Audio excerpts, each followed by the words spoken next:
গ নাম্বার করণীয়তে তুমি লিখবে উভয় প্রকল্পের আন্ত আয়ের হার বা আইআরআর নির্ণয় করো। আইআরআর বা ইন্টারনাল রেট অফ রিটার্ন বা আন্ত আয়ের হার বা অভ্যন্তরীণ আয়ের হার কাকে বলে?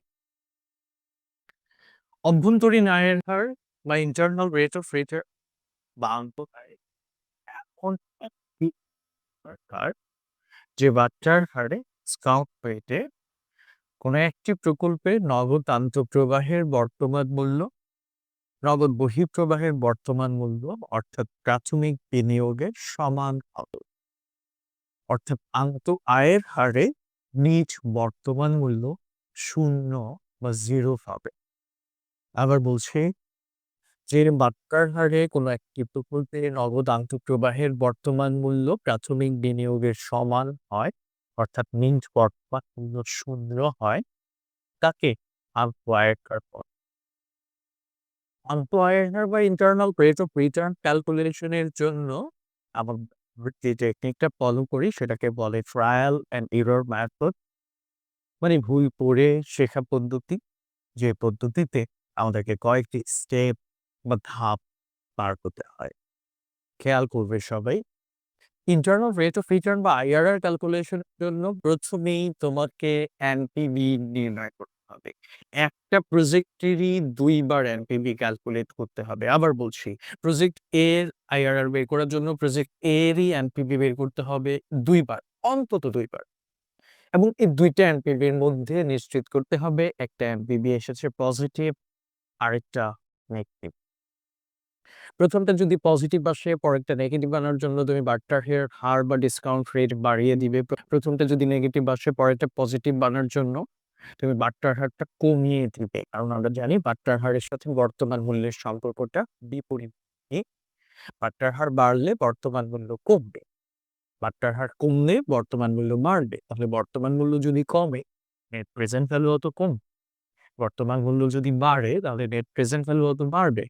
আচ্ছা, এখন কথা হচ্ছে, যদিও হায়ার লেভেলে বাস্তবতায় তুমি অনেক ক্ষেত্রে যদি নিজেও প্র্যাকটিস করে দেখো, যে ২ টা পজিটিভ বা ২ টা নেগেটিভ এনপিভি আসলেও আসলে আইআরআর করা যায়। কিন্তু ইন্টারমিডিয়েট সিলেবাসে বইগুলোতে টিচাররা কিন্তু এটাই ফলো করেন যে তোমাকে অবশ্যই একটা পজিটিভ এনপিভি এবং একটা নেগেটিভ এনপিভি আনতে হবে। সেজন্য তোমাকে সেই ইনস্ট্রাকশন ফলো করতে হবে। ফার্স্ট স্টেপে একটা প্রজেক্টেরই ২ টা এমপিভি বের করতে হবে। একটা হতে হবে পজিটিভ, আরেকটা হতে হবে নেগেটিভ। যদি একটা পজিটিভ আর একটা নেগেটিভ চলে আসে তাহলে তোমার ম্যাথ হয়ে গেছে। তুমি শুধু আইআরআর এর ফর্মুলাতে ভ্যালুগুলো ইনপুট দিবে, তোমার ম্যাথ হয়ে যাবে। এখন এই আইআরআর কিন্তু ইন্টারনাল রেট অফ রিটার্ন কিন্তু রেজাল্টটা পজিটিভ ফিগারেও আসতে পারে, নেগেটিভ ফিগারেও আসতে পারে। অর্থাৎ পজিটিভ ফিগারেও আসতে পারে, নেগেটিভ ফিগারে কেন আসতে পারে? কারণ লসটা যদি আসলেও যদি খুবই কম জেনারেট করতে পারে তাহলে তো এই রিটার্নটা একটা নেগেটিভ পার্সেন্টেজে আসাটা পসিবল, তাই না? তাহলে আমরা শুরু করছি ইন্টারনাল রেট অফ রিটার্ন বা আইআরআর। ফার্স্ট প্রজেক্টের এনপিভি আমরা অলরেডি পেয়েছি 2631, 12% ডিসকাউন্ট রেট দিয়ে। এখন আমরা ফার্স্ট প্রজেক্টের এনপিভি, সেকেন্ড এনপিভি বের করব। প্রজেক্ট এ আমরা অলরেডি দেখলাম যে net present value at 12% discount rate is 2631 টাকা। যেহেতু এই ম্যাপটাতে তোমার একবার এমপিভি বের করেছো, তুমি সি নাম্বার রিকোয়ারমেন্টে গিয়ে একই এমপিভি একই মেথড আবার না করে সিম্পলি লিখে দিতে পারো this MPV comes from requirement B. আর যদি এরকম না করে থাকো আগের রিকোয়ারমেন্টে বোর্ডের এক্সামে বা ইন্টারনাল এক্সামে, তাহলে তোমাকে কিন্তু আবার নতুন করে এনপিভিটা করতে হবে এবং এটা কিন্তু ম্যাথেরই পার্ট। যতবার এনপিভি করবে ততবারই তোমাকে ম্যাথে দেখাতে হবে যে এনপিভিটা তুমি করছো। আচ্ছা, we need to increase the discount rate. যেহেতু এটা পজিটিভ এনপিভি এসেছে, আমাদেরকে ডিসকাউন্ট রেট বাড়াতে হবে। তাহলে আমরা নাও এনপিভি at 22% ডিসকাউন্ট রেট। প্রথমে কি করব?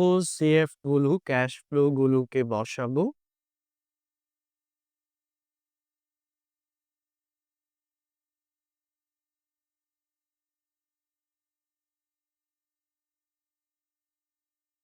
এবং ফার্স্ট প্রজেক্ট যেহেতু নেট ক্যাশ আউটফ্লো বা ইনিশিয়াল ইনভেস্টমেন্টটাকে ডিডাক্ট করব।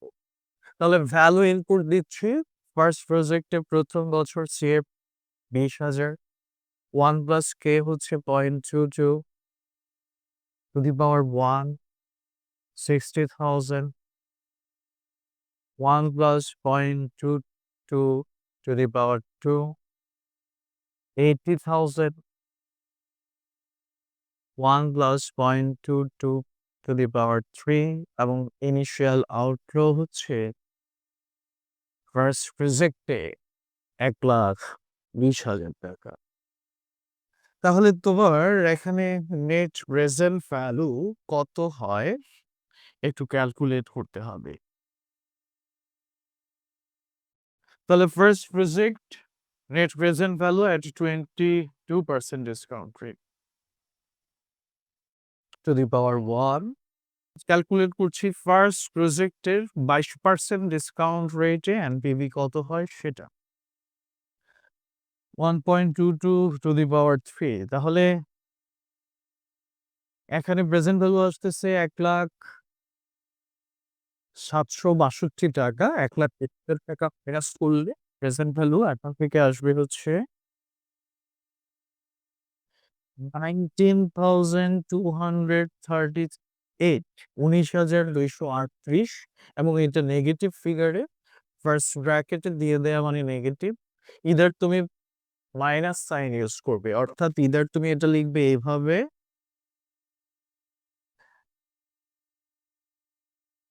অথবা ফার্স্ট ব্র্যাকেট দিয়ে যে কোনো একভাবে লিখবে। তবে মাইনাস সাইন দিলে অবশ্যই মাইনাস সাইনটা একটু ভিজিবল হয়, বড় করে দিবে।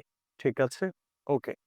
তাহলে আমরা ফার্স্ট প্রজেক্টের ২ টা কন্ডিশন আমাদের ফুলফিল করেছে। ২ টা এনপিভি পেয়েছি, একটা এনপিভি পজিটিভ আর একটা এনপিভি নেগেটিভ। তাহলে আমাদের ইন্টারনাল রেট অফ রিটার্ন বের করতে কোনো অসুবিধা নেই। এখন তোমার মনে প্রশ্ন জাগতে পারে, স্যার এত নেগেটিভ না এনে আমি তো ডিসকাউন্ট রেটটা 20% দিয়ে করতে পারতাম, 15% দিয়ে করলে হয়তো নেগেটিভ চলে আসতো, বা 17%, 5% ডিফারেন্স দিয়ে করলে হয়তো 17% দিয়ে করলেও আমার নেগেটিভ চলে আসতো এনপিভি। হ্যাঁ, করতে পারো, কোনো অসুবিধা নেই। তবে হায়ার রেট এবং লোয়ার রেটের পার্থক্যটা যত কম হবে তোমার রেজাল্টের একুরেসিটা তত বেশি হবে। কিন্তু তোমার তো একুরেসি দরকার নেই।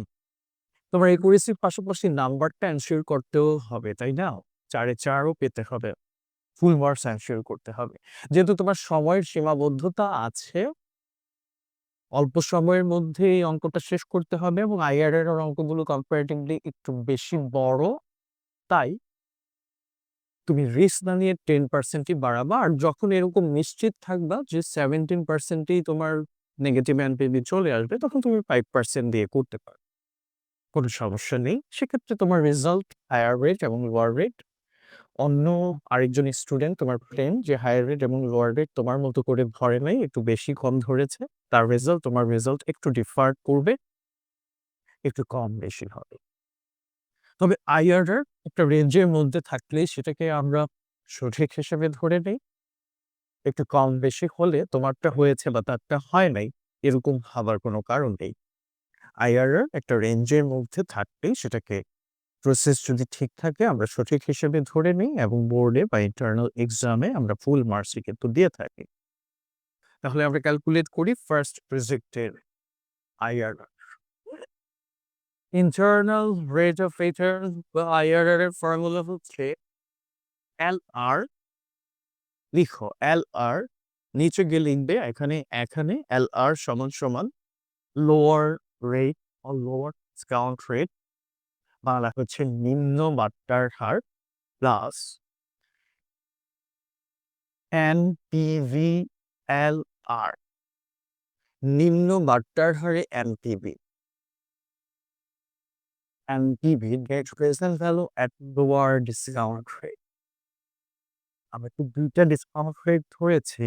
একটা পজিটিভ এনপিভি, একটা নেগেটিভ এনপিভি এসেছে। তার মধ্যে যেই বাট্টার হার বা ডিসকাউন্ট রেট কত, মানে যেটা দিয়ে পজিটিভ এনপিভি আসবে সেই ডিসকাউন্ট রেটে এনপিভি কত এসেছে সেটা আমাদেরকে লিখতে হবে। Divided by এনপিভিএলআর।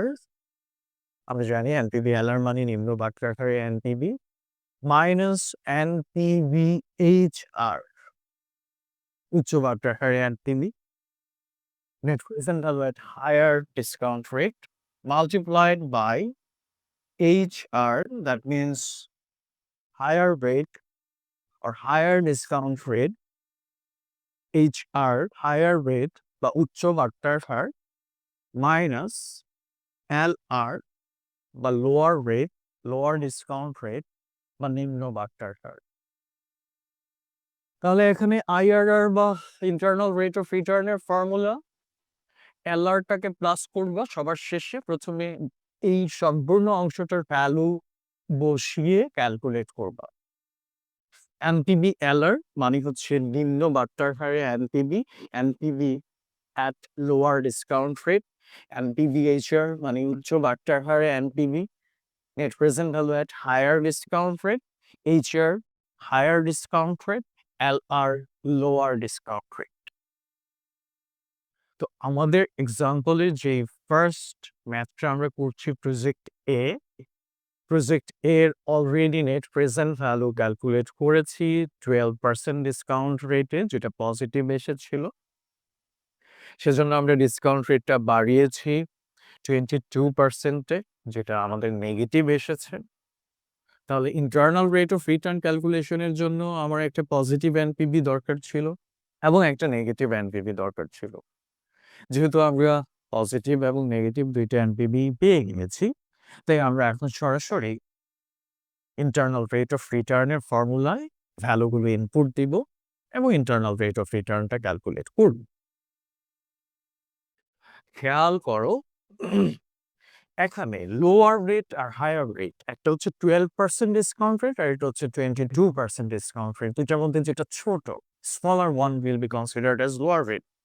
তাহলে এটা হচ্ছে 0.12। তুমি ডেসিমেলে না দিয়ে এটাকে সরাসরি 12 দিতে পারো, সেটা পরে অ্যান্সারে 100 দিয়ে মাল্টিপ্লাই করতে হবে না। এনপিভি লোয়ার রেট মানে লোয়ার রেটে তোমার যে এনপিভিতে এসেছিল 12% ডিসকাউন্ট রেটে 2631 পজিটিভ এনপিভি, তাহলে নিচেও ডিভাইড করতে হবে 2631 মাইনাস হায়ার রেটে যে এনপিভিতে এসেছিল মানে 22% ডিসকাউন্ট রেটে 19,238 মাইনাস 19,238। হায়ার রেটে তো নেগেটিভ এনপিভি এসেছে, তুমি এটাকে ফার্স্ট ব্র্যাকেটে লিখতে পারো এভাবে, minus first bracket minus 19,238 first bracket close, অথবা তুমি জানো যে মাইনাসে মাইনাসে প্লাস হয়, তাহলে এখানে প্লাস 19,238, মানে this figure shows you the difference between two NPVs. এই ফিগারটা তোমাকে শো করছে হায়ার রেট এবং লোয়ার রেটের এনপিভির মধ্যে ডিফারেন্স বা পার্থক্যটা কি, চেঞ্জ ইন এনপিভি। ওকে, এখন হায়ার রেট 22, লোয়ার রেট 0.12।